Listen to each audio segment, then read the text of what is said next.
Now, as I started to give in Sergeant's Village, but we cut short on time, I told you in Sergeant's Village that I wanted to give you a different kind of speech.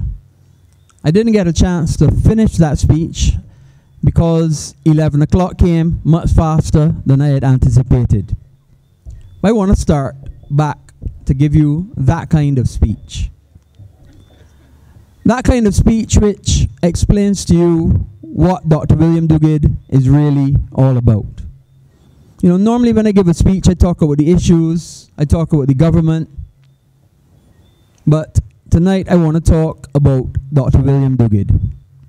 It's hard for me because I'm not the kind of person that wants to speak about my own accomplishments. I'm not that kind of person, but I think that this is something that I have to do for the people of Christchurch West so they can understand where we are really coming from. I'm just a simple guy. I came from Dighton Road. Tonight my mother is here actually, and again the rain is coming down when I start to speak. I don't understand why this happens every single time I start to speak, but every single time I start to speak, the rain comes down. I think the Lord is telling us something. I think the Lord is telling us something. You know, maybe I should get a child to come back and the rain will stop. But anyway, I'm just a simple guy that comes from Dighton Road. My mom is here tonight. She doesn't come out to many political meetings, but I'm happy to have her tonight. Please give her a round of applause. And I grew up there in Dighton Road, playing with everybody in Braffett's Gap and Goodin Road and Paddock Road, flying my kite on Rudder Pastor, which is now the Garrison Secondary School, but it was Rudder Pastor before. And when it was no longer Rudder Pastor, we would go to the Garrison. And I enjoyed living in that community. I knew every single person who lived on Dighton Road. I knew Dick, Harold, Prince still lives there, Charlie, Ms. Waith. I could count every single person because I lived in that community. I understood the community. And more importantly, I understood and learned to appreciate the struggles and the difficulties that people had living in that community. So as a boy, I realized, and I was fortunate enough to get an award from the Barbados government that allowed me to travel to become a dental surgeon. And then I was fortunate enough to go on to surgical school and become an oral surgeon.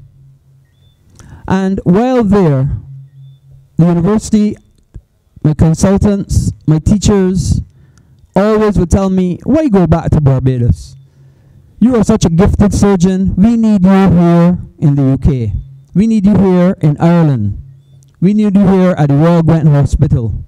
We need you here at Doncaster Royal Infirmary. We need you here at Cardiff University of Wales Medical and Dental School, because those are the places that I worked after qualifying. But to every single person that told me that, I would have to tell them, I am sorry, but the people of Barbados supported me. The people of Barbados are the reason that I am here. The people of Barbados are the reason that I got this opportunity to come to this country. And I have a duty and a responsibility to go back and give back to those people that supported me for so long.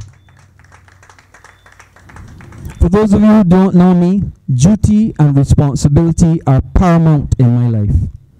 I always live up to my duties and I always live up to my responsibilities, whatever they may be.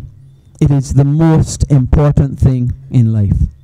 Because no matter how much you have, no matter what you say that you are going to do, it is what you actually do. And it is what you can do for your fellow man that is most important. Now, in my job as a neurosurgeon, I can help people, of course. I do that on a daily basis. And I have a saying, I help those of good and bad, of rich and poor, of young and old. It does not matter. I help people as much as I can every single time, every single day that I'm working as an oral surgeon. But as an oral surgeon, I can only help those who I can touch. I can only help those who I can see in my office or whatever office I'm working in. As a member of parliament, as a government, you can change the direction of a whole nation. You can have an effect to a whole community, and by extension, a whole country. You can make sure that a country is going down the right path. And you know, by extension, you can have a negative effect too. We've seen that in the Democratic Labour Party. They came to office and have had such a negative impact on this country that the whole world has downgraded Barbados. The whole world is asking questions about what is happening to that country that used to be a beacon in the Caribbean. But I am going to be part of a team that's going to turn that around. We're going to stop seeing downgrades and we're going to start seeing upgrades. We're going to start seeing people waking up and realizing that Barbados can rise like a phoenix out of the ashes that the Democratic Labour Party has foisted on us. And that is the reason why I have come not only to politics, but I've come back to Christchurch West, because I could not stand by and see the constituency that myself and Henry Ford worked so hard to improve, worked so hard to bring up and make Christchurch West the best, and then to see Christchurch West disintegrate and be destroyed and fragment. It was a terrible thing. It was a terrible thing to watch from the sidelines. And I prayed about it. And I spoke to my wife about it. And it was a hard sell, I have to tell you the truth. Because politics and wives don't agree very well. There are not very many wives who like politics. And it's a fact, and I understand why. Because politics takes their husbands away from them. Because all of a sudden, you have to share your husband with the whole constituency. And I guess in my case, sometimes the whole country. Because people call me, not only from Christchurch West, but from St. Michael South, and Christchurch South, and Christchurch East. Sometimes I get calls from as far as St. James. But I try to help as best I can, every time I can. Because that is something that my father taught me. Be of service to your fellow man. And it's a biblical principle. Love thy neighbor as thyself. And being a good neighbor to somebody is very important to me. And neighbor doesn't only mean the person next door. Neighbor means your fellow man in general. And that is what life is really about. Being able to help somebody. Being able to do something better. Being able to lift up somebody. Being able to provide an opportunity for somebody that otherwise they would not have had. And these things are so important. And that is how you build a nation. Because imagine if everybody is trying to lift up everybody else. What a great country we would have had. But unfortunately, we got the Democratic Labour Party, where they try to lift up themselves and push down everybody else. Almost like the crabs in the barrel. They must rise to the top and everybody must fall to the bottom. You heard about all the taxes that they've put on us. You heard about all the lies that they told us. You heard Chad talk about the lie to the nurses, the teachers, and the policemen. Tell them they can get duty-free cars. When I asked her Sinclair about that, I said, what duty-free cars what? You know that was only to win the election too. He told me so. If he didn't, come and deny it. Because they got elected on tricks and propaganda. And it's starting again. Those of you who may have missed it, I watched very clearly in Parliament yesterday. The Democratic Labour Party told the people of Barbados that they are going to give away 3,036 National Housing Corporation units. Did y'all hear it? No. Y'all missed it. But I heard it though, because I watch what happens in Parliament very carefully. And they feel that that kind of trick, again, is what is going to land them of election victory. But the people of Barbados know better. And I have confidence in the people of Barbados, and they know that they will, what they will do, and I know they will do the right thing. I know that the people of Barbados will not be tricked by the Democratic Labour Party again. In 2008, they came with that same trick. They told them, oh, we're going to give everybody who's been in the unit over 20 years the house. They stopped paying rent, but they never ever got their conveyances. They never completed the deal. And now, 10 years later, they're coming with the same exact trick again. But we have to tell them no. We have to tell them that trick is not going to work this time. You tricked us before. You took the vote and you win the government. You had 10 years to do something and did nothing with it. All you did was take the country further and further down into the abyss. And now the people of this country are suffering. The people of this country have suffered for 10 years. But I want to tell everybody, I know, you know, we know that we cannot survive another 5 years under this Democratic Labour Party. We just cannot. We just cannot. You know, when somebody takes a tax called the NSRL, I'm going to remind you, the NSRL was brought in first to cover the expenses of the hospital. It was a national social responsibility levy because the hospital needed funding and they were going to raise money to fund the hospital. It started at 2%. They realized that they were getting so much money from it, they decided to carry it from 2% to 10% in one fell swoop. What did that do? Prices across Barbados went skyrocketing. I told you last time I spoke that I saw tomatoes at $38 a package. I couldn't believe it. And that's the kind of prices that we're seeing. You know, see, just Christmas, you saw hams at $450 for a leg ham. $450 for a leg ham. And those are the kinds of prices that Barbadians have been having to pay. I also have my father-in-law here, you know.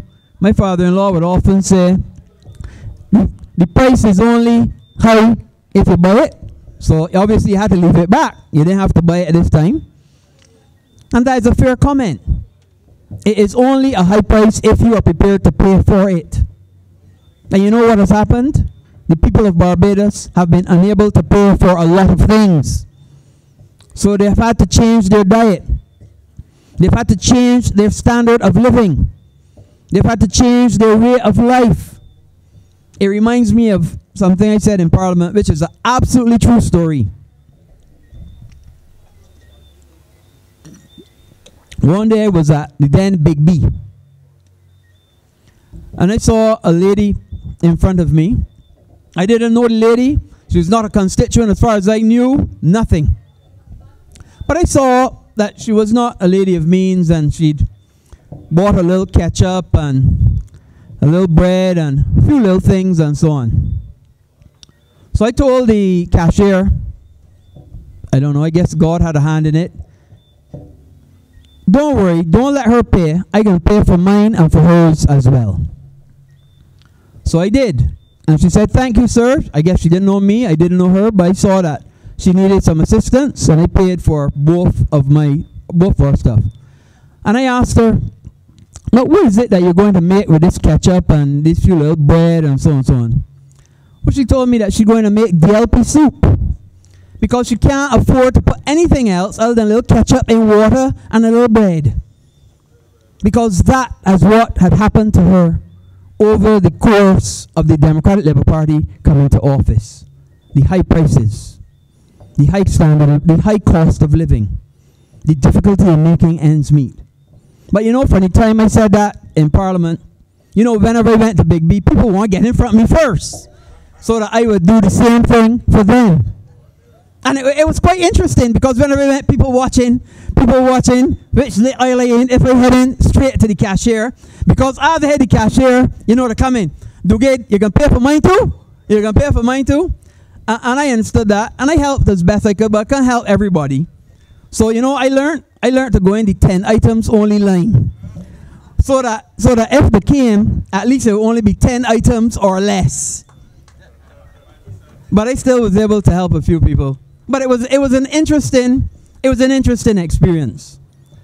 And I was happy to help them. But it brought home to me how important having a good government is.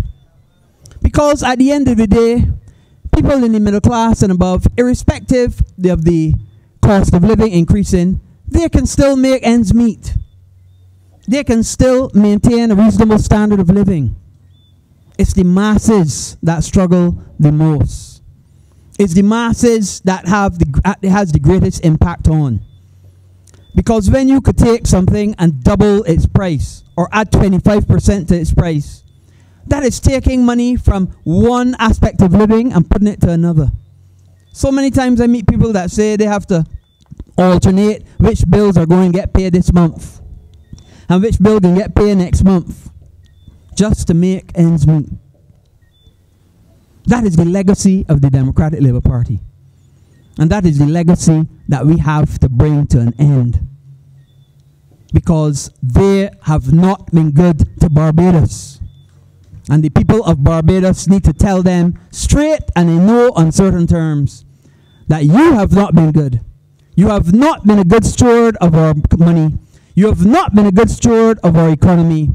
You have not been a good steward of our social services. And it is time for you to go. Call the bell, ring the bell, Frondel. Ring the bell, Frondel. And I want to tell you, you know, it has been 10 years. And how I remember that is because January 15th, 2008 is exactly the day the election was. And it is imprinted on my memory because it is my wife's birthday. And you know, you can't forget your wife's birthday ever, ever, ever, ever. So I remember January 15, 2008, and that is long gone. But last time they went over the 5 years. And this time they intend to go over the 5 years again. So when people get elected in this country, they're accustomed getting elected for 5 years, 60 months. And if the 60 months go on, time up. Because the mandate that the people of Barbados give you is for 60 months. Normally, the Constitution has recognized that sometimes a disaster could occur. They could have a hurricane. They could have a flood. So therefore, the Constitution, knowing that disasters could occur, added another 90 days that gives you a few extra days in case there had been a disaster. That's from the Constitution point of view, not the mandate. But you know, every single time the Democratic Labour Party goes into the extra 90 days because they have been the disaster. They have been the disaster. They have been a complete disastrous government for this country. There is no index that has improved. For years, the country was growing by 0.something%. For years. But even now, the governor of Central Bank saying it was 1%. The IMF saying it's 0.9%. And the Central Bank saying, well, really, yeah, it was 0.9, but they rounded off the 1%. But it was really another 0.something% growth. Because they just did not know how to handle the country. They did not have a plan to take the country forward. And they drifted. And unfortunately, we drifted all along with them. And now we are on the rocks. We are about to hit the reef. And the ship Barbados is about to crash.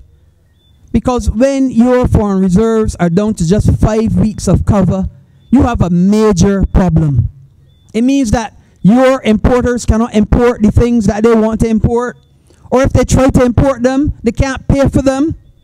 And therefore, the people that supply from overseas saying, we can't send the goods because you can't pay for them in a good and timely fashion. So when things start to get scarce on the shelves, then we start to understand what not having enough foreign reserves is really all about. We are now the third highest indebted country in the world. In the world. But what do we have to show for it?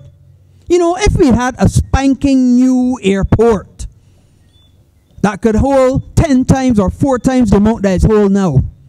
If we had a much improved harbor that could take 15 cruise ships at the same time rather than the 5 or whatever it could take now.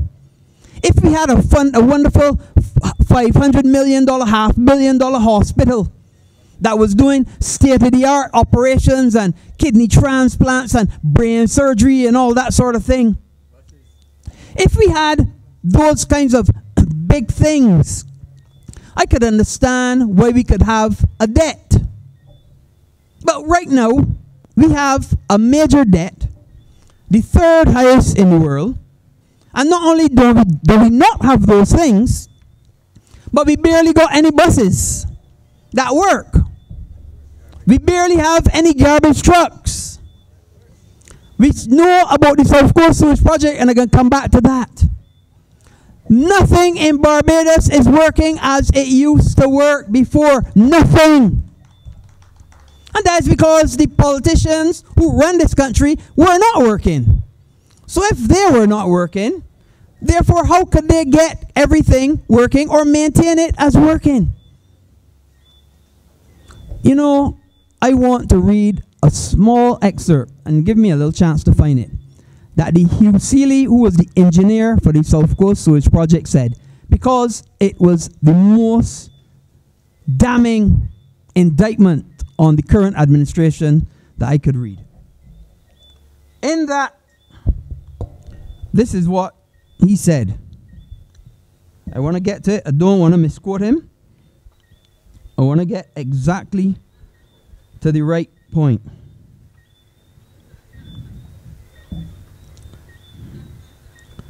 And what it was in the newspaper, it was on the Sunday. And he was speaking about the South Coast Sewage Plant. Now this guy was the engineer that designed and helped made sure that the South Coast Sewage Plant was properly put in place during his tenure. And this is what he said. It is my understanding that the 2 screw lift pumps that carry the raw sewage into the plant at Graham Hall for treatment began to lose efficiency in 2014, and could no longer lift all of the incoming sewage to the top of the plant. From 2014 onwards, some, if not all, of the sewage has been diverted around the sewage plant and discharged without treatment through the force main and outfall at Needham's Point. You understand what that means? That means raw, untreated sewage was going around the treatment plant that was not working and going straight out to sea for some 3 years. Up to 100% of the sewage continued to be diverted until 2016, when a partially successful attempt was made to fix one of the screw lift pumps. However, apparently no further maintenance was done on the partially rehabilitated pump, nor on the second damaged pump was conducted in 2017. So they knew of the problem because they're the people that put the diversion in place. And instead of spending the money to get that gate fixed and stop that diversion, they let it flow raw sewage into the sea for 3 years. This is what the man said in the paper. What does that mean?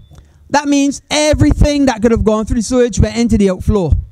And he said the reason that we have the problem is because the outflow was not designed to take any solid flake things. So it got backed up from there, and the backup went through the pipes, through the outflow, and now coming back the other way because it can't get out through the outflow. And that is the crux of the whole problem.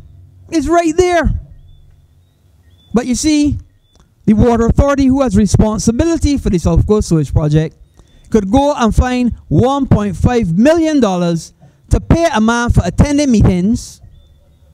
To pay a man for attending meetings. We saw the invoice. $1.5 million. He invoiced the Barbados Water Authority for attending meetings.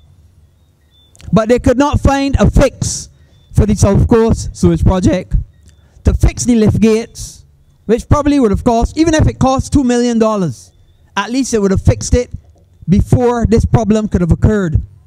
And now we hear Kefoy Halliday, the new chairman director of the Water Authority, stating that it's going to cost up of $20 million. $20 million for a fix that was supposed to be $2 million or so.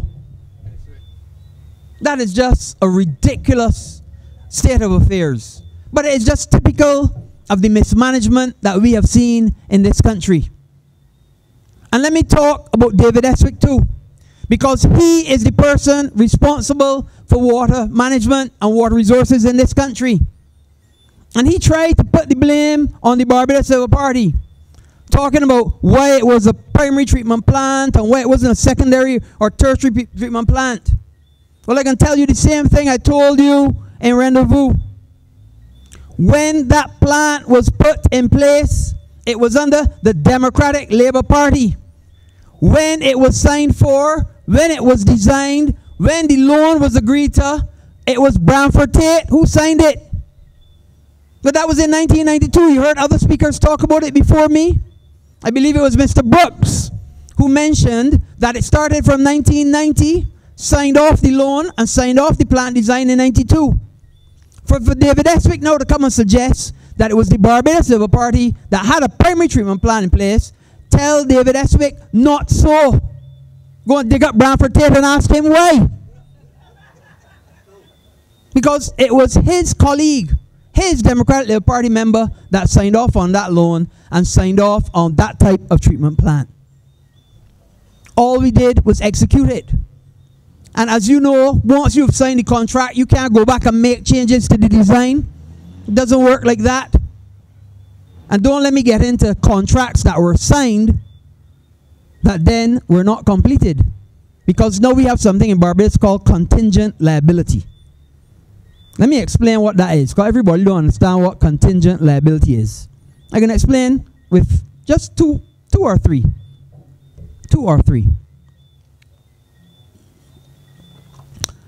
When we had the people here in Barbados to redesign the roads and to put the flyovers in place, they were called 3S.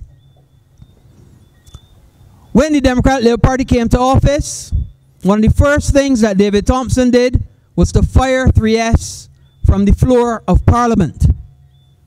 He made it clear that the 3S could no longer work in Barbados. Stop work immediately. I was in Parliament at the time. Stop work immediately. Your services are no longer required. But you know what? The government of Barbados had had a contract with those people. And there are consequences to ending a contract prematurely. If you have a contract with your landlord to pay him rent for a period of time, and you end that contract prematurely, you know your landlord can sue you for the rest of the money that he expected to receive over the time you had the contract for. That is law. But you know what? The same thing happened with 3S. And 3S is currently suing the government of Barbados for $110 million, which is money that they expected to receive, which they did not receive. And you know what? They're going to win the suit as well, because they had an ironclad contract. That is what's called contingent liability. So that means that the taxpayers of Barbados now have to look for an additional $100 million to pay for something that we did not get. You remember the Cahill project? That was something that was supposed to be nearly $1 billion.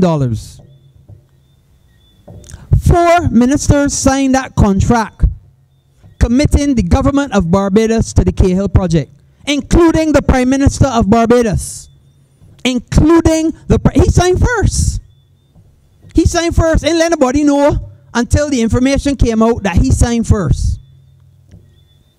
So when the people of Barbados kicked up about it and said, we don't want that project, we don't think that project is right for Barbados. But this is what they should have done. Ask the people of Barbados before they went and signed. Because they're signing in your name, on your behalf. But they didn't do that. They went and signed the KL project. Another contingent liability. You know what's the estimated cost that the people of Barbados are going to have to pay because they signed the contract? Another $500 million. Because the people of Cahill, they haven't started the lawsuit yet, but there's every intention. Because they had a reasonable expectation to have benefited from that contract. They worked on that contract. They took that contract to financiers. So they have a reasonable expectation.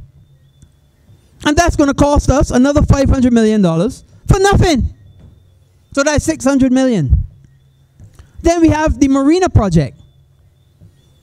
SBI, I believe, was the name of the company. Signed contracts again. Told the people that they were going to build this wonderful thing with hotels and walkways and riding bike tracks and all sorts of things. Then realized that they didn't want to have a contract with that person and wanted to make a contract with one of the pals. I ain't going to tell you which one. You all might know which one it is already. So, of course, they're suing the government too. And they had a reasonable expectation to make $100 million. So that's what they're suing the government for. Another $100 million in contingent liability. Things that we may have to pay for once those lawsuits are successful. And those, after that money is spent, we end up with nothing for that money. Now, if that is not the epitome of poor management, improper signing of contracts, improper management and governance of a country, I don't know what is. You know, it is frightening. It is scandalous what the Democratic Labour Party has done to this country. And the people of Barbados need to wake up. We have an excellent leader in Mia Amour Motley. We have a woman who knows how to make this country better. We have a plan to make this country better. I am not in a position to explain to you all everything. There's going to be time for that. But I'm telling you, I am very excited about the plans of the Barbados Labour Party about transforming this nation and bringing it back to what it should be. No more can we live in this lost decade. No more can we live under the Democratic Labour Party administration, because they have just been nothing more than deceit, lies, and propaganda. And I know, I am confident that Mia Amour Motley and the team will be able to right the wrongs and make this country better again. You know, compare to Frandel Stewart. Every time there's an issue, Mia Amour Motley comes and speaks to the nation, explains what's been happening, explains what should be done. Every time there's an issue. But Frandel, on the other hand, he stays back. He said, well, I got ministers to deal with that. Does not take the people into his confidence. But now they expect that they're going to come and trick the people again, give out 3,000 housing units, and win an election by hook or by crook. Whatever it takes, they feel that they're going to win. But you, the people, have a duty and a responsibility. You know, I told y'all about how strong and how important duty and responsibility is to me. Well, this time, the duty and the responsibility is on your shoulders. You have to get out in your numbers and vote for the Christchurch team. The team that I have the responsibility and the honor to lead. Christchurch East, you must get out and vote for Abrams. Christchurch West Central, Medic Ford. East Central, Ryan Strawn.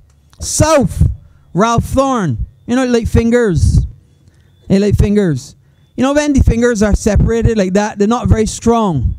But when they come together as a fist, they could do a lot of damage. And the Christchurch team is a strong, united force that will take back all five in Christchurch. And that is what the people of Christchurch need to do. Because we need all 5 in Christchurch West, in Christchurch, in order to win this government. You know, last time, we only lost the government by 140 votes. 20 votes in St. Michael Central, and 110 or whatever it was in St. Michael West. Just those 2 seats, and it would have changed the trajectory of the nation. We can't let that happen again. We need to make sure this time.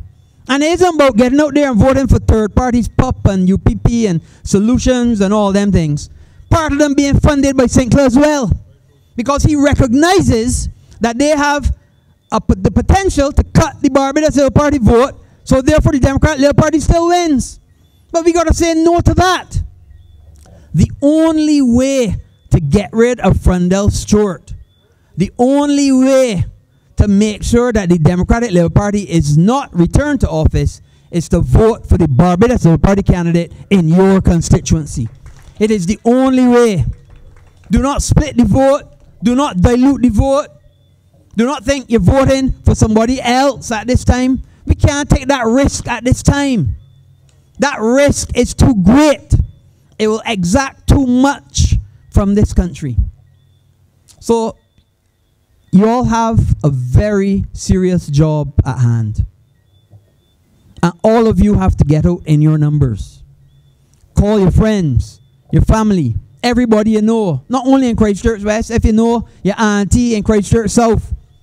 Somebody in Santia Bradshaw constituency, St. Michael South East. Whoever you know, offer your car, offer your services. Because at the end of the day, yes, the MPs are good persons elected, but it's you, the people, that feel the brunt of the bad policies and the bad programs of the Democratic Labour Party. You, the people, that feel the brunt. So, yes, you're voting for a Barbados Labour Party candidate, but you're really doing it to preserve yourself. Because at the end of the day, it's about self-preservation. And you need to get out there and make sure that the Democratic Labour Party is not returned to office. They cannot be. They must not be. They should not be. Because they've done nothing for this country. Just look around. Just look around. You don't have to take my word for it. Where can you see anywhere that things have gotten better? After 10 years. Where? Nowhere. Nowhere. You know, when the Barbados Labour Party was in office, you could see things happening. You could see people working. You could see what you could save a little something. Because you had a little something extra, you could pay your bills and save something. Now people have gone into their savings. You know, it happens every single time the Democratic Labour Party is in office. People lose their jobs. And you know, and they told us that nobody was going to lose the jobs. And then they come back and send home 4,000 people. And that's just in the government service. But you know, when the government service send home people, the private sector got to send home people too. Because we depend on the government service workers to make our own living. So, yes, we know 4,000 went home in the government service. But what was the ripple effect in the private sector? These are serious things. When people have to dip into their savings just to make ends meet, well, soon they won't have any savings left. Then they got to start pawning things in the house. It gets really, really serious. So we have to understand. We have a duty. We have a responsibility. We have to save this country from the dastardly Democratic Labour Party. And we, as a party, depend on you, the people of Christchurch West, and all the surrounding constituencies, to get out in your numbers and give us that support. Give us that vote. Vote for Dr. William Duguid in Christchurch West. And let us make Christchurch West the best once again. Ladies and gentlemen, good night and God bless you all. Thank you.